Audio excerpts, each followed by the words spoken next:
નમસ્કાર વિદ્યાર્થી મિત્રો, વિડિયો લેક્ચરમાં આપ સૌનું ફરી એકવાર હાર્દિક સ્વાગત છે.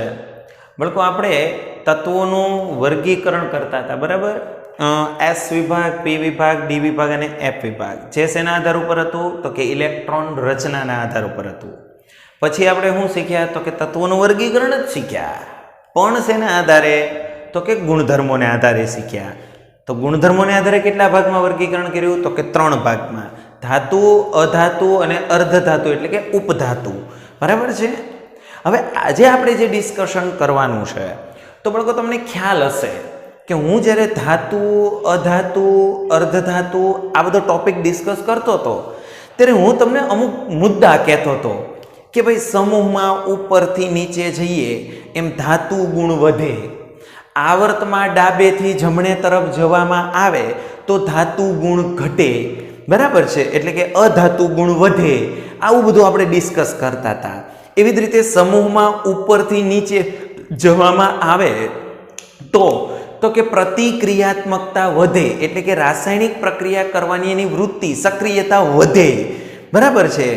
તો આવા બધા જે અમુક મુદ્દાઓ છે કે આવું બધું શું કામ થાય, એને કહેવાય બાળકો આવર્તી વલણ કહેવાય. આ બધું જે હું બોલું છું કે સમૂહમાં ઉપરથી નીચે જાવ તો આમ થાય, આવર્તમાં ડાબેથી જમણે જાવ તો આમ થાય, આવું બધું જે બોલીએ એને આવર્તી વલણ કહેવાય. શું કહેવાય બાળકો? એને આવર્તી વલણ કહેવાય.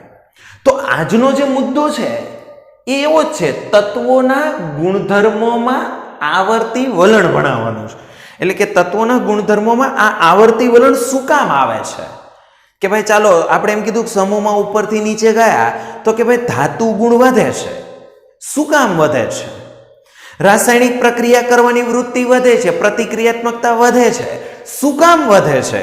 તો આવા બધા પ્રશ્નોના ઉત્તર માટે આપણે કેટલુંક ભણવું પડશે, કેટલાક શબ્દો, કેટલાક મુદ્દાઓ આપણે ડિસ્કસ કરવા પડશે. એટલે તમને ઓટોમેટિકલી સમજાઈ જશે કે એવું શું કામ થાય છે.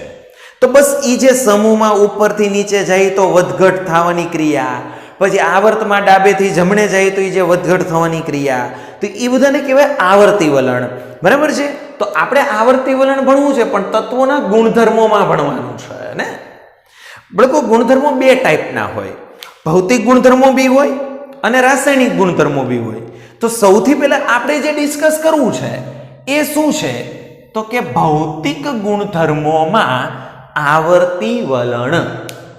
આપણે જે પહેલું ડિસ્કશન કરવું છે એ શું છે બાળકો? ભૌતિક ગુણધર્મોમાં આવર્તી વલણ. તો હવે તરત પ્રશ્ન થશે, ભૌતિક ગુણધર્મો કયા? બાળકો, ભૌતિક ગુણધર્મો તો ઘણા બધા છે. ગલન બિંદુ છે, ઉત્કલન બિંદુ છે, પરમાણુય ત્રિજ્યા છે, આયનીય ત્રિજ્યા છે, ઘનતા છે, બરાબર છે, વિદ્યુત ઋણતા છે, આવું ઘણું બધું છે. એમાંથી આપણે લિમિટેડ ભણવાનું છે તો ઢગલાબંધ. બરાબર છે? મોટો દરિયો છે ભૌતિક ગુણધર્મોનો. તો પણ એમાંથી આપણે થોડું એવું ભણવાનું છે. રેડી? તો એ ઘણા બધા ભૌતિક ગુણધર્મો પૈકીનો આજે હું તમને સૌથી પહેલો ભણાવવા જઈ રહ્યો છું, એનું નામ છે બાળકો પરમાણ્વીય ત્રિજ્યા. શું ભણાવવા જઈ રહ્યો છું બાળકો? પરમાણ્વીય ત્રિજ્યા. મતલબ મારે તમને ભણાવી છે પરમાણુની ત્રિજ્યા. ઓકે? તો સૌથી પહેલો પોઈન્ટ કે તમને એક વસ્તુનો ખ્યાલ હોવો જોઈએ. મેં તમને જ્યારે આપણે 11મા ધોરણની આ શરૂઆત કરી ત્યારે જ મેં એક વસ્તુ ભણાવી દીધી હતી. શું? તો કે આપણે પરમાણુને ગોળાકાર માનેલો છે. પરમાણુને આપણે કેવો ધારેલો છે? ગોળ. રેડી? હવે પરમાણુને ગોળ ધાર્યો તો તમે 10મા ધોરણની અંદર ગણિતમાં વર્તુળ ચેપ્ટર શીખીને આવ્યા હશો કે દરેક વર્તુળને પોતાનું કેન્દ્ર હોય. કેમ? આપણા પરમાણુને પોતાનું કેન્દ્ર હોય કે ન હોય? આપણા પરમાણુને શું હોય? કેન્દ્ર હોય ને. તો કેમ વર્તુળ હોય, વર્તુળ એને પોતાનું કેન્દ્ર હોય. ખબર છે કે નથી ખબર? ન ખબર તો બોલ્યો. વર્તુળને પોતાનું કેન્દ્ર હોય. હવે કેન્દ્રથી વર્તુળના બિંદુ સુધીનું જે તમે અંતર લ્યો, વર્તુળના કેન્દ્રથી વર્તુળના બિંદુ સુધીનું જે અંતર લઈએ એને કહેવાય બાળકો ત્રિજ્યા. વર્તુળના કેન્દ્રથી વર્તુળના કોઈ પણ બિંદુ સુધીનું તમે અંતર લ્યો એને કહેવાય વર્તુળની ત્રિજ્યા. રાઈટ? તો આપણે પરમાણુની ત્રિજ્યા હું કામ ભણવી પડી એ કહું છું બાળકો. આપણે પરમાણુ કેવો ધાર્યો છે? ગોળ ધાર્યો છે, અને ગોળ હોય એટલે એને ત્રિજ્યા તો હોય જ. એટલે બાળકો મારે તમને પરમાણુની ત્રિજ્યા ભણાવવી પડશે. પણ હવે બાળકો એક મહત્વનો પોઈન્ટ, હું તમને એમ કહું, તમે ક્રિકેટનો બોલ લઈ લ્યો, બરાબર, અથવા વોલીબોલનો બોલ લઈ લ્યો કે ફૂટબોલનો બોલ લઈ લ્યો, કોઈ પણ બોલ લઈ લ્યો, તમને ખબર છે એ ગોળ જ હશે. ક્રિકેટનો બોલ લઈ લ્યો, વોલીબોલનો બોલ લઈ લ્યો, કોઈ ફૂટબોલનો બોલ લઈ લ્યો, ગોળ હશે. હવે તમને કોઈ વ્યક્તિ એમ કે ભાઈ આ ક્રિકેટના દડો છે, અથવા વોલીબોલનો બોલ છે, અથવા ફૂટબોલનો બોલ છે, બટ આની ત્રિજ્યા માપી દે. ઈઝી છે, ઈઝીલી રીતે તમે એની ત્રિજ્યા માપી શકો. હું તો કે એના સેન્ટર પોઈન્ટથી, એના કેન્દ્રથી એ દડાની બાહ્ય સપાટી સુધીનું જે અંતર આવે એ એની ત્રિજ્યા હોય. કે ભાઈ તમારો ક્રિકેટનો બોલ છે, દાખલા તરીકે એને આપણે બે અડધા ભાગ કરી નાખીએ. ક્રિકેટનો બોલ હોય એને આ રીતે આપણે બે અડધા ભાગ કરી નાખીએ. લ્યો, તો અહીંથી લઈ અને અહીં સુધીનું અંતર માપીને કહી દેવાય કે આ ત્રિજ્યા આટલી છે. તો જો ક્રિકેટના બોલની ત્રિજ્યા, વોલીબોલના બોલની ત્રિજ્યા, ફૂટબોલના બોલની ત્રિજ્યા, આ બધાનું માપન કે એટલે આપણે ઉત્સાહમાં આવી જાય, ઓહો આ તો ચિલ્લર કામ છે. હું તો કે લ્યો મપાઈ ગઈ, બરાબર, 5 મિનિટમાં તો એને જવાબ આપી દે જો આટલું છે, જા બંધ દોડવા. પણ હવે હું તમને એમ કહું કે બટા, જો તું દડો ગોળ છે એટલે એની ત્રિજ્યા માપી શકે, તને ત્રિજ્યા માપતા આવડે, તો બટા મને એક પરમાણુની ત્રિજ્યા માપીને દે.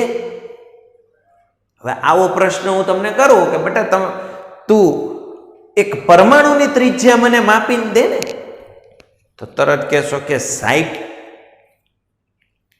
ખોટો હું કામ અત્યારે મજાક કરું છું.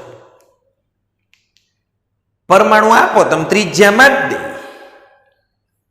પરમાણુ આપો તમે ત્રિજ્યા માપી દે.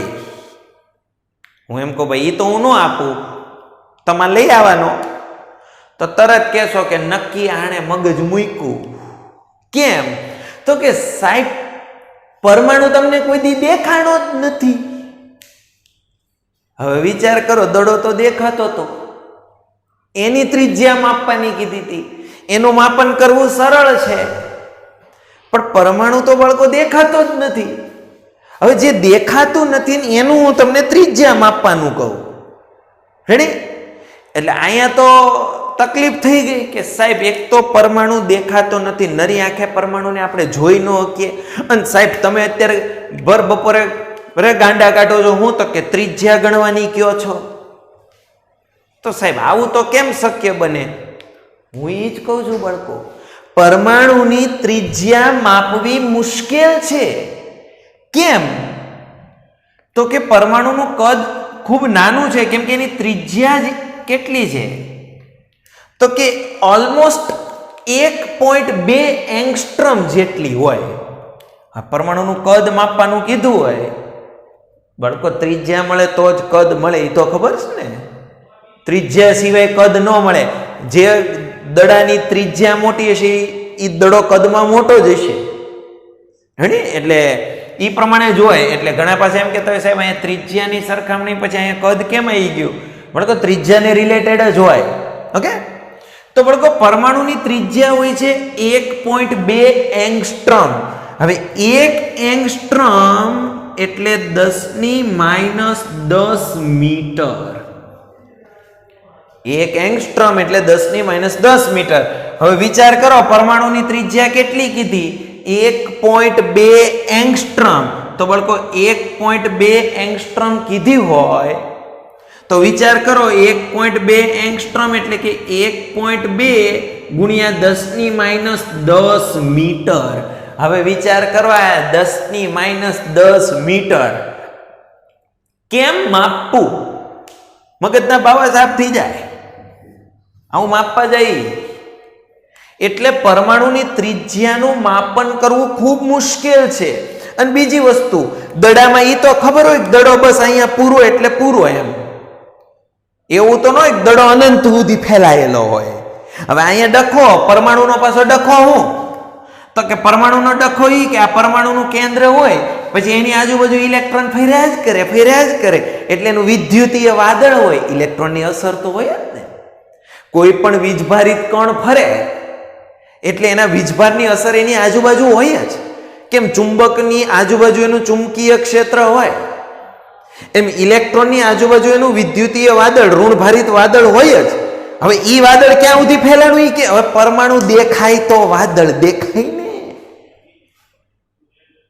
ડખો છે પરમાણુ દેખાતો નથી. કેમ તો કે એની ત્રિજ્યા છે ઓલમોસ્ટ 1.2 એંગસ્ટ્રોમ અને બીજું કે એની ચારે બાજુ છવાયેલ ઇલેક્ટ્રોનનું વાદળ કે જેની કોઈ સ્પષ્ટ સીમા જ નથી.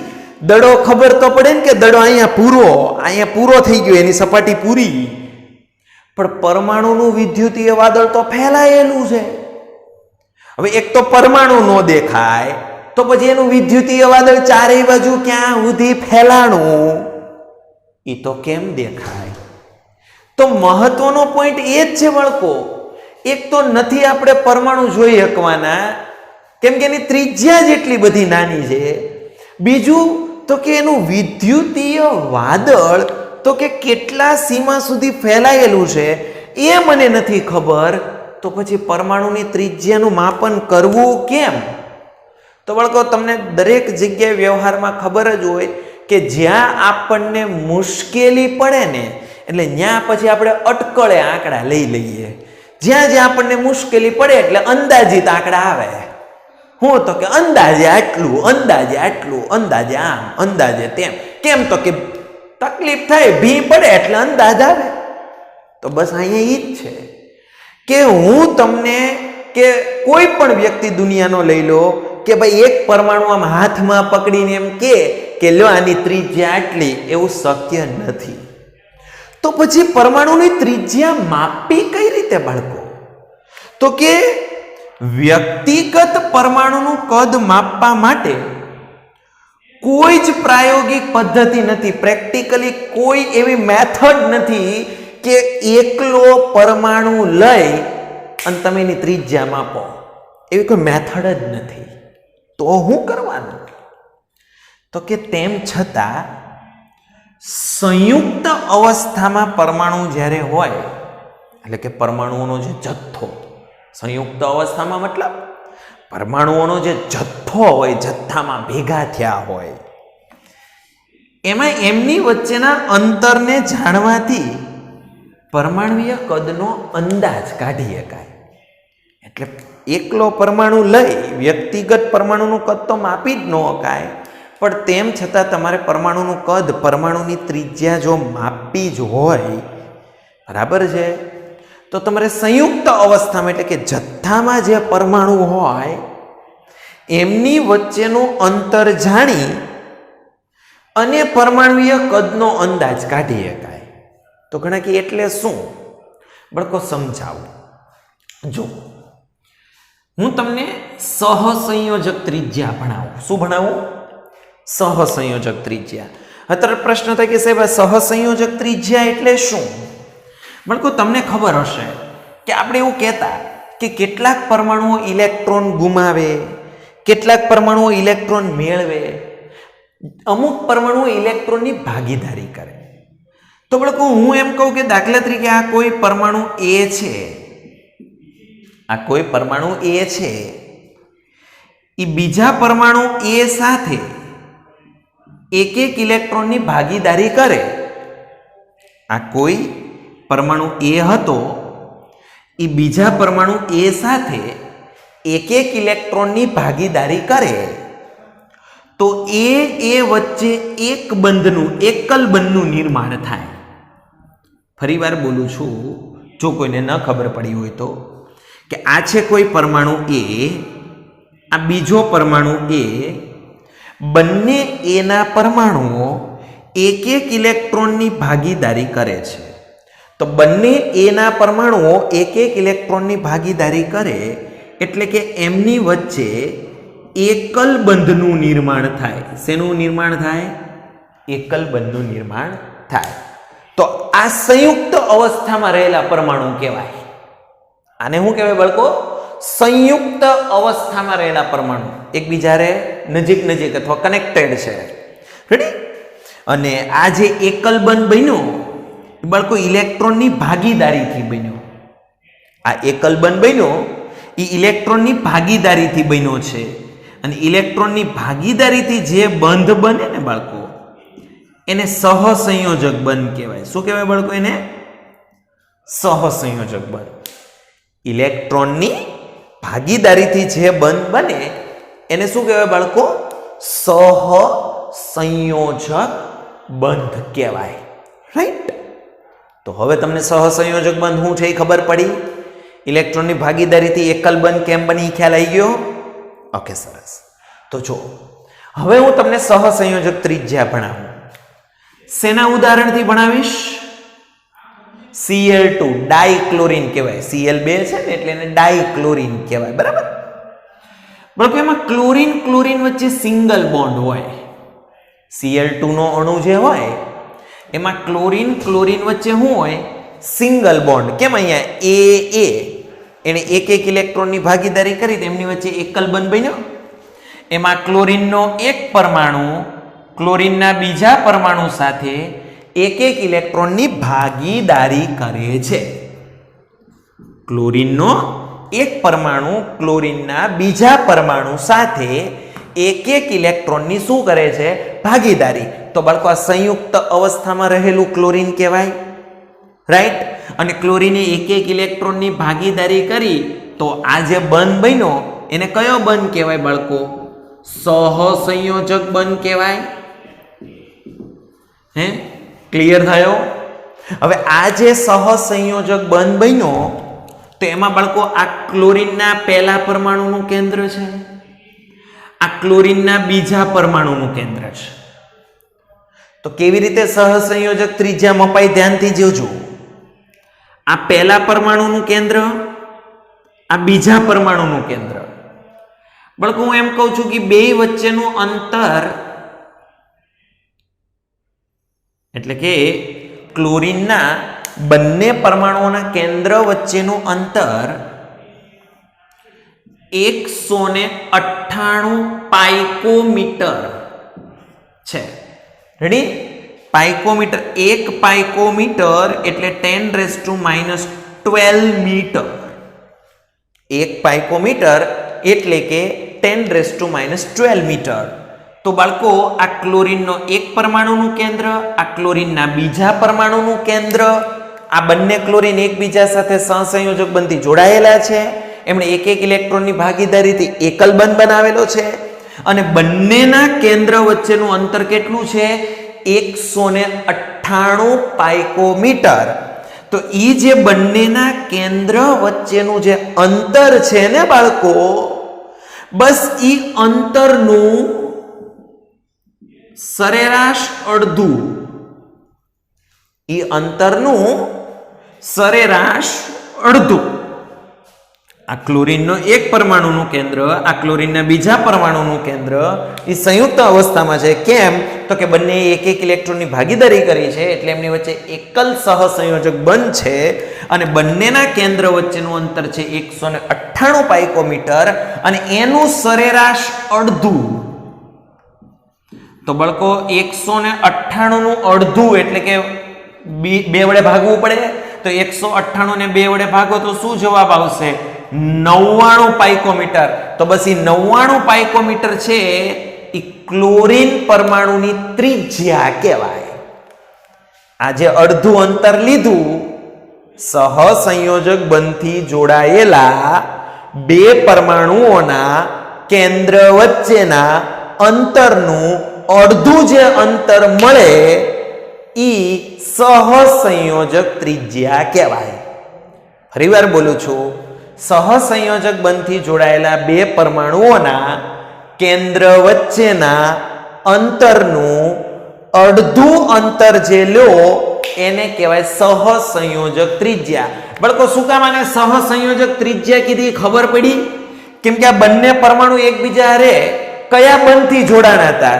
સહસંયોજક બંધથી જોડાણા હતા, એટલે ત્રિજ્યાનું નામ શું પડ્યું? સહસંયોજક ત્રિજ્યા. અને સહસંયોજક ત્રિજ્યા કેમ માપવાની? ફરીવાર બોલું છું કે સહસંયોજક બંધથી જોડાયેલા બે પરમાણુઓના કેન્દ્ર વચ્ચેના અંતરનું અડધું જે અંતર આવે એની કહેવાય સહસંયોજક ત્રિજ્યા. તો જેમ કે ક્લોરીનના બે પરમાણુઓના કેન્દ્ર વચ્ચેનું અંતર કેટલું હતું? 198. એ 198 નું અડધું લીધું તો કેટલું થયું? 99 પાઇકોમીટર. તો ક્લોરીન પરમાણુની સહસંયોજક ત્રિજ્યા કેટલી થાય? 99 પાઇકોમીટર.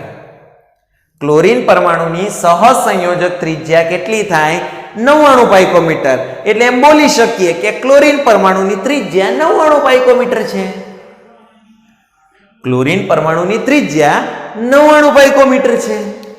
ખ્યાલ આવે છે બાળકો? આ તો સહસંયોજક ત્રિજ્યાની વાત કરી મેં તમને.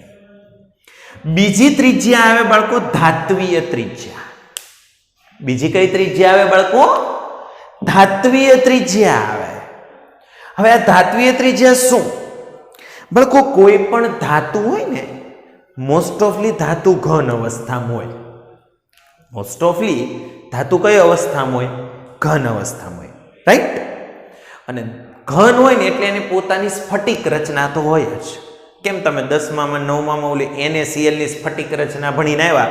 કેમ તો કે NaCl ઘન હતો એટલે, રાઈટ? એમ બાળકો કોઈ પણ ઘન ધાતુ હોય, કોઈ પણ ઘન ધાતુ ઓલમોસ્ટ ઘન જ હોય. એક જ ધાતુ અપવાદ છે જે પ્રવાહી છે, પારો. એક જ ધાતુ અપવાદ છે પારો, મર્ક્યુરી, કે જે પ્રવાહી છે. બાકી બધી જ ધાતુ ઘન છે. અને દરેક ઘન હોય ને એને પોતાનો સ્ફટિક હોય. સ્ફટિકમાં બીજું કઈ હોય નહીં. ધાતુના પરમાણુઓ એકદમ વ્યવસ્થિત રીતે ગોઠવાયેલા હોય, બરાબર? એકબીજાની ખૂબ નજીક વ્યવસ્થિતપણે સ્ફટિકમાં ગોઠવાયેલા હોય, બરાબર? તો દાખલા તરીકે હું તમને એમ કહું કે માની લો કે હું કોપરની વાત કરતો હોઉં. શેની વાત કરતો હોઉં? કોપર. તો કોપરનો સ્ફટિક હોય બાળકો, તો સિમ્પલ છે, જુઓ હવે સમજો.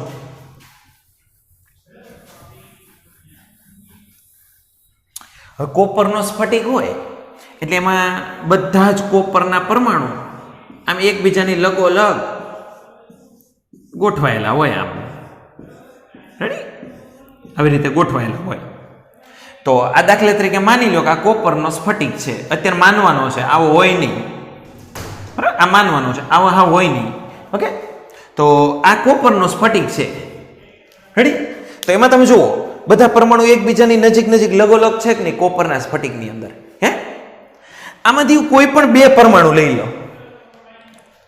આમાંથી કોઈ પણ બે પરમાણુ ઝૂમ કરેલા જુઓ.